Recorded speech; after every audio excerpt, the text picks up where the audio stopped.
الله به ابلیس گفته تو 1 سال 2 سال 30 سال 40 سال بندگان منو گمراه میکنید، فکر میکنید که به قول زنجیر کشیدید، دیگه مطیعتان مالتان، از من گرفتید، ولی من یه داغی بر دلت میذارم.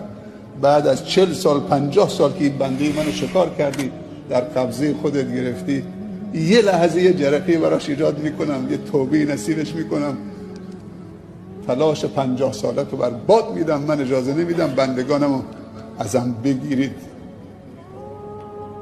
الله غیرت داره، تعصب داره نسبت به بندگانش. این تعصب خدا نسبت به بندگانش و مهرورزیش.